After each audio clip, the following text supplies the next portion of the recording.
Analyse sur Classico Real Madrid FC Barcelone. Deux derniers Classico, la saison dernière en Liga. À chaque fois, le Barça gagne. Mais à chaque fois, le Barça s'est fait supplanter, s'est fait doubler et perd le match. Ça veut dire que ce n'est pas seulement footballistiquement, c'est aussi émotionnellement la gestion des émotions. C'est la faute de Borussia Dortmund, ils sont venus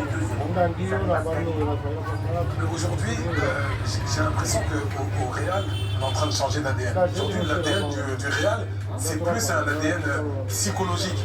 On perd et on arrive à remonter le score. Mais moi, ça, j'ai envie de dire, ils jouent un petit peu avec les nerfs de leurs supporters. Je trouve que, pour revenir à la question, c'est-à-dire que depuis le début de saison, ce que propose le Barça, c'est pourquoi est-ce que ça ne se tente pas? Moi, j'ai vu des matchs, voilà. J'ai renversé le Barça. Ça ne marche pas tout le temps. C'est-à-dire que j'ai vu des matchs cette saison du Real, de mémoire, ça reste pas de match, ils sont menés au score. Contre Valladolid, match qui vient 3-0 tiré par les cheveux, c'est pas de la chance tout ça là. Contre Mallorca, ils sont menés au score. Contre le Borussia Dortmund, ils perdent contre lui. Et on est en train de me dire que là, le Real est à son maximum. On est en train de me dire que ils sont favoris forcément contre le Barça. Capable même dans la difficulté à relever la tête. Mais c'est ça. Des adversaires. Je suis capable de relever la tête. Face à un Barça aujourd'hui qui pour moi est en train de devenir un rouleau compresseur. Peut-être qu'ils n'arriveront pas à il y a une chose qu'il faut 17 buts en 4 matchs. Pour moi, c'est ça, rouleau compresseur. Moi, je suis en train de voir le Bayern. Je suis en train de voir le Bayern. Non, mais je suis en train de voir. Ils sont même à 33 buts. Avec Flick et Lewandowski.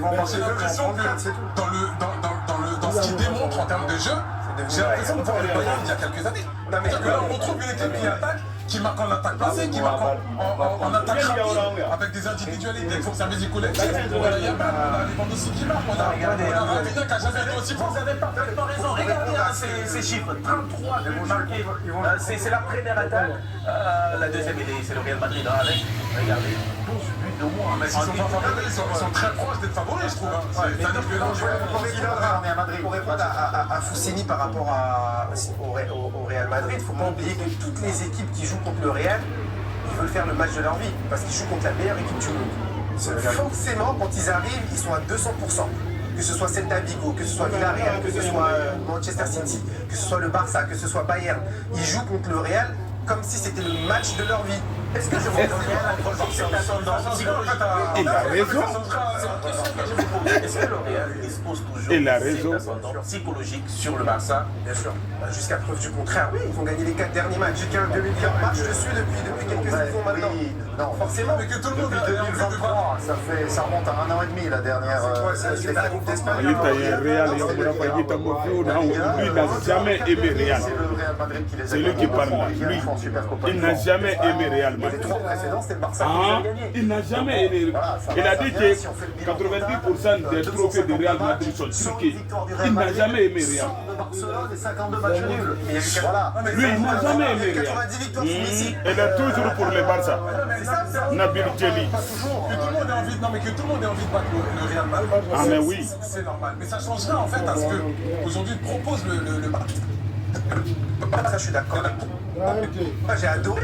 Oui, ce qu'a proposé le Barça. C'est pour ça que l'histoire. Plus match cette année que cela a été les 4 dernières fois. Tout me laisse penser qu'il y aura beaucoup plus de matchs. Parce que le Barça est La question, c'est qui est le favori? Pour vous, qui est le favori? Voilà, on va répondre à la question. Qui est le favori? Le favori aujourd'hui, c'est la Real. Tu peux pas les voir en fait sur la dire ça. C'était limite. Mais sur quoi on se voit? C'est passé il y a plusieurs années ou sur la. Qui est le favori? Parce que moi, je n'ai pas compris. Vous avez dit qu'on ne peut pas être favori à Santiago Bernabéu. Voilà, c'est tout. Donc c'est le Real qui est favori. Chez lui, oui, on le sait, je le dis à chaque émission. Charles Mbouya. Mais n'empêche, vous pensez que le Barça va gagner? J'espère. Et vous alors, qui est favori? Est-ce que le Barça, j'explique pourquoi. Depuis tout à l'heure, je me 15 Ligue des Champions.